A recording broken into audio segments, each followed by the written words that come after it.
I waved him over and whispered, "I'm a friend of Mr. Chi Si-ing. I need to ask you something. Have you seen a girl named short hair, big eyes?" At the mention of Mr. Chi Si-ing, he paused, then forced a smile. "Oh, a friend of Mr. Chi Si-ing." He grinned.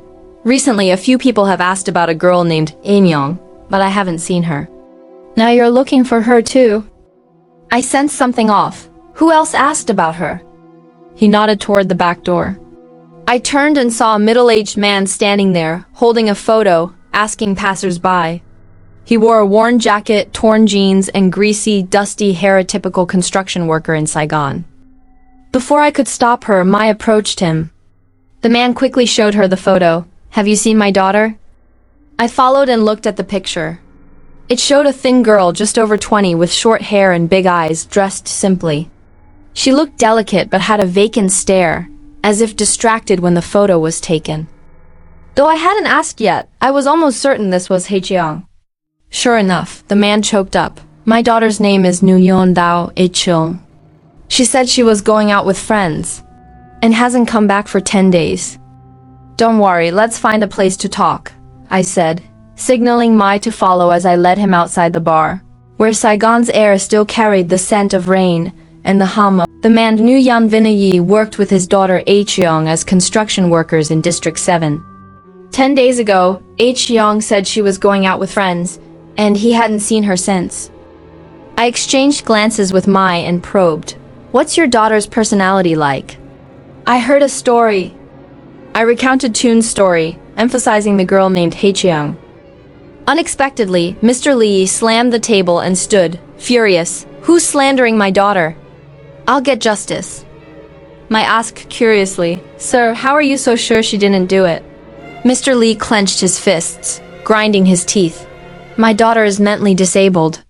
She had an accident as a child, and her mind is like an 8-year-old's. I take her with me to work." "What?" I was stunned. A girl using seduction to lure someone skilled enough to perform a kidney removal was mentally disabled. It was utterly absurd. Clearly, Mr. Yi wasn't joking about his daughter, missing for 10 days.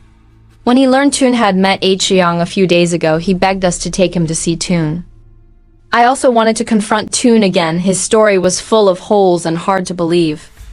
But when we reached Shari, the room that had a patient that morning was now empty. The bed was neatly made as if no one had been there. I asked a passing nurse who looked surprised, "Mr. Toon?" "He was discharged this afternoon." "Are you his friends?" "You should advise him, his wound hasn't fully healed." I was shocked, realizing the problem Toon and was suspicious. I immediately called Mr. Chi Si-eng about the kidney theft case. "What? No reports?" "I'm coming to the district police now." Mr. Chi Si-eng, or Nguyen Kwok Chi Si-eng, was my contact at District 1 Police. Organ theft is a serious crime, and if reported, it would have been escalated to Ho Chi Minh City Police, but Chi Si-eng had never heard of it. This meant Toon hadn't reported it to the police. Losing a kidney and not reporting it, combined with Hun disappearance, made the case far more serious than an urban legend. With Mai and Mr. Lee, we went to District 1 Police. At the gate, Mr. Chi Si-eng was waiting. He wore a green jacket, had a medium build, tan skin, and was about 40. Seeing me, he approached. "This is Mr. Nguyen Kwok Chi Si-eng, head of the criminal investigation team," I introduced briefly. Chi Si-eng was my biggest source, helping me secure many exclusive stories. As I finished, Chi Si-eng pulled Mr. Lee aside. "Mr. Lee, where have you been? We've been looking for you all day." Mr. Louis' eyes lit up with hope. "Have you found Hye-young?" Chi Si-eng stiffened. "We found her, but you need to prepare yourself." At the criminal investigation room, we saw Han's body. Her body was naked, her hair covering her face, with multiple long knife wounds, heavily decomposed. Mr. Lee staggered forward, brushed her hair aside to see her face, and collapsed in agony. Chi Si-eng said Han's body was found in a water pit at an abandoned construction site in District 9. Both kidneys, liver, spleen, and pancreas 5 organs had been surgically removed and were still missing. More importantly, Chi Xiang said with a pained expression, the autopsy showed Chiang was strangled and her head had signs of a heavy blow. So, Chiang was killed first, then her organs were taken, he sighed. I took a sharp breath and recounted Tun's story. Kung's face hardened. Chiang died 10 days ago, but Tun said Yang took his kidney 3 days ago. He's lying. But if he's involved, why give us Hun name? Isn't that incriminating himself? I asked, puzzled. Exactly. If it were me, I wouldn't post the story online. Plus, he did lose a kidney, it can't be faked, Mai added. Chi Xiang decisively ordered an investigation into Tun's background and a citywide search for him. Preliminary results showed no one named Tun An in Ho Chi Minh City matched the description. 5 similar individuals were being verified in the province. With the police now involved, a reporter like me had little left to do, so I comforted the devastated Mr. Lee with Mai. Mr. Lee sat on the floor, calming down after a while. Wiping his tears, he muttered, that day, Chiang came back saying someone hit her, clutching 50,000 VND. I saw red marks on her neck and thought she'd been robbed. But why did she have money? I didn't think much of it. They probably took her for a blood test that day. They'd already targeted her. I was so stupid, brushing it off. 2 days later, Chiang disappeared. Those bastards must have found a buyer and acted. Hearing Mr. Louis' despair, my heart sank. My soft-hearted turned away, sobbing. Working tirelessly to raise a mentally disabled daughter, enduring countless hardships, only to face this tragedy. It was cruel. Despite years of reporting and witnessing countless tragedies, I forced myself to refocus. What role did Chun play in this? Victim or accomplice? Who took his kidney, and why did he disappear after leaving clues? The next morning, Mai and I went to the police station for updates. At noon, Chi Xiang appeared, eyes bloodshot from staying up. Seeing our expectant looks, he hesitated, then said, we reviewed Starlight Hotel's cameras.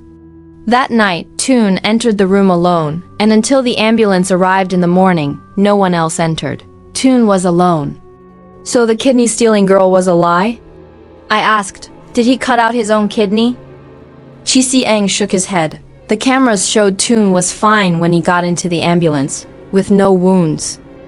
So the ambulance took a healthy Tun, and 2 days later when we met, he'd lost a kidney. Tun's kidney was removed at the hospital. I shouted, Chi Xiang, there's a problem with Ravi's doctors. Quick, Chi Xiang glanced at me. You think I need you to tell me? We've arrested several suspects and are about to interrogate them. So, can I? I poured him tea. I found the first lead and I'm involved, right? You, always taking advantage of me. Chi Xiang stood reluctantly.